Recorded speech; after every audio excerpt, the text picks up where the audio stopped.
Hey, 42 here. We've only been able to record sound for just over 150 years, but in that time we have done some amazing things with sound and captured some amazing historical events. Here's a rundown of some of the creepiest and most chilling sounds ever recorded.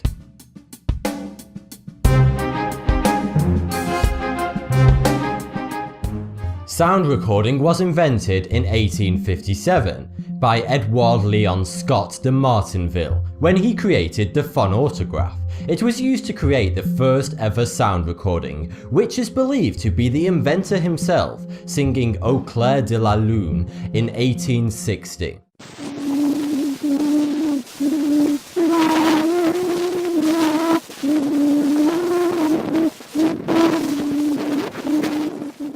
By today's audio standards, it's a very creepy sounding recording, and being over 154 years old is an imperative piece of history. In the early 1960s, a space race was on between the United States and the Soviet Union. The competition between the two nations was fierce, and whoever successfully made it into space first would forever have bragging rights. The American tragedies that ensued as a result of their attempts to reach space are well known. But the Soviet Union's not so much. At that time, many amateur radio enthusiasts were building homebrew radio equipment at their homes that allowed them to listen into space communication frequencies used by the two nations during their voyages. Two brothers in Turin, Italy named Achille and Giovanni Giudica Cordiglia were way ahead of most people in this field with their radio and telecommunications equipment. They were able to tune in to all the Soviet Union's space frequencies and record their transmissions. In May of 1961, the two brothers picked up a transmission from a Soviet space frequency that chilled them to the very core. It was the voice of a female clearly in distress. This is a short clip of the actual recording made by the brothers.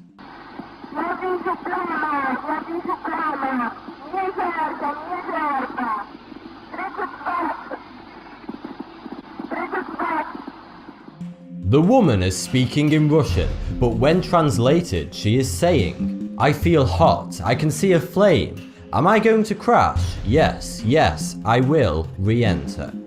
And then the transmission cuts out. 3 days after the recording was made, the official Soviet news agency TASS announced a failed re-entry of a satellite the size of a bus. However, the launch had not been previously announced and the satellite was never mentioned to anyone. To this day, the Soviet Union has never acknowledged the alleged incident, and the identity of the woman still remains completely unknown. At number 3 is a 1922 recording made by Thomas Edison of Harry E. Humphrey. Edison recorded it on his own invention, the phonograph, which was the very first audio player. The idea was to sell the recording to owners of Edison's phonograph so that they could play it to their children and experience Christmas joy. But it had the opposite effect. In fact, it's just about the most terrifying Christmas message you will ever hear. Here's a short clip from the original recording. "Hello, little folk. Do you know who I am? You've heard of me often. Some say I'm a sham. But most of you know that cannot be true. For every Christmas you've seen what I do. And now, you not only know just what I do, but you hear my old voice as I'm speaking to you. Who is it, you say? Hush, close all the doors and I'll tell you a secret. I'm old Santa Claus. The laugh alone is enough to put kids off Father Christmas forever. Saturn as a source of intense radio emissions. In 2002, when the Cassini spacecraft did a flyby of Saturn, it recorded these strange radio emissions emanating from Saturn. If you listen closely, you can hear what appears to be an alien voice.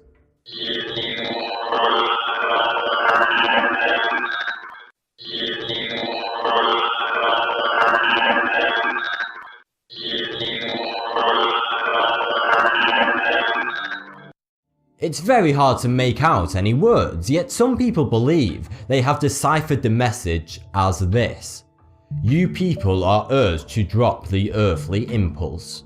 What do you think? Is it aliens or just gargled space static? Operation Wandering Soul was an attempt by the US military during the Vietnamese War to scare the opposition to submission by playing terrifying sounds through the jungle in the dead of night. It is the Vietnamese belief that the dead must be buried in their homeland, or their soul will wander aimlessly in pain and suffering. Therefore, when they heard the following sound echoing out the depths of the dense jungle, they would have certainly felt a great sense of turmoil and dread.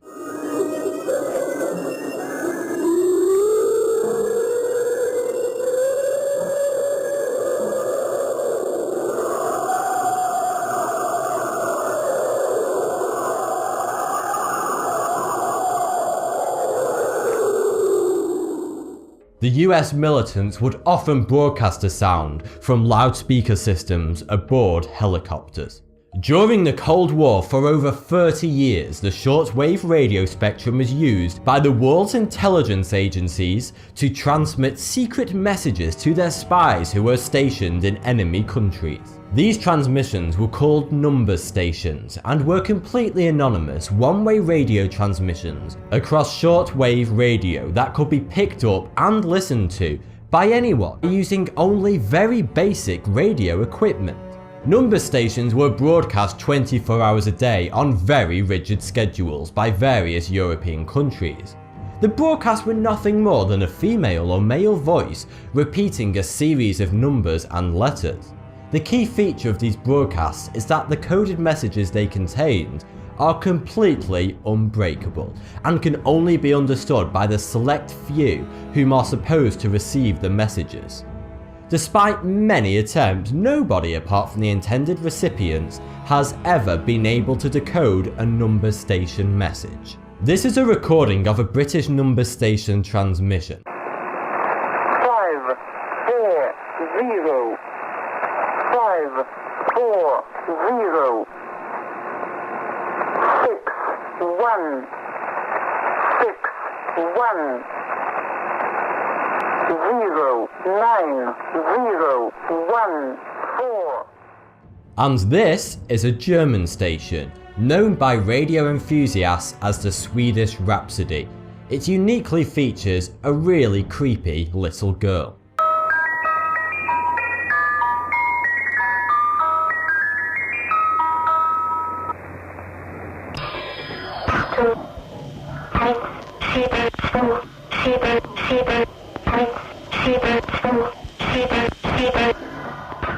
There's a particularly bizarre number station called the backwards music station.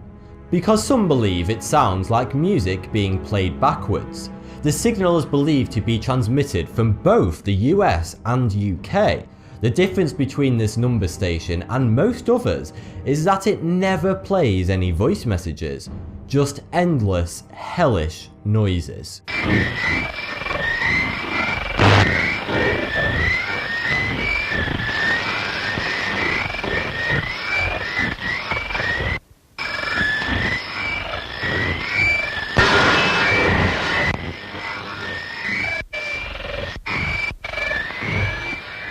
One would think that number stations would have died out at the end of the Cold War around 1991, but they are still widely used by intelligence agencies today to transmit messages to spies, because shortwave radio still remains a very reliable means of communication. So if you tune into the right frequency at the right time, you may be able to hear a live broadcast of a real number station. If your image of space is a vast, silent nothingness dotted with weird-looking rocks, you would be half wrong. Space is silent to the human ear, but with the right equipment you can pick up and record vibrations in space. This is exactly what happened when NASA's Voyager spacecraft recorded Jupiter's atmosphere. This is the sound it picked up.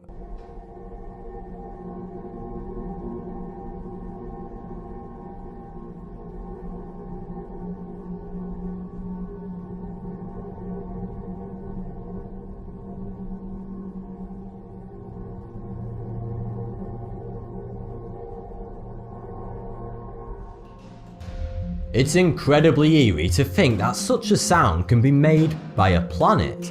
It sounds more like an alien tractor beam than a big ball of gas. The sound is actually a result of the complex interactions of charged electromagnetic particles in the planet's solar wind and magnetosphere. And you thought playing an instrument was complicated. Speaking of space, not all space noises come from planets. In 1977, the Big Ear radio telescope at The Ohio State University picked up a narrowband radio signal from outer space that sounded like this.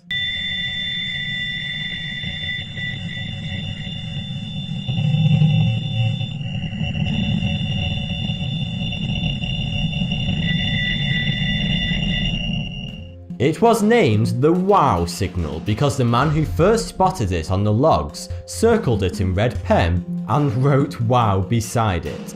But the peculiar thing about the WOW signal is that it came from a location in outer space that contains no planets or galaxies, a seemingly empty area of space. So how could a signal be transmitted from an area of complete nothingness?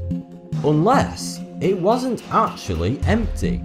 Many people believe the signal came from an alien spacecraft travelling through the vast emptiness of outer space. But to this day, science still can't explain where the signal originated from. Thanks for the view, subscribe for more toughty2.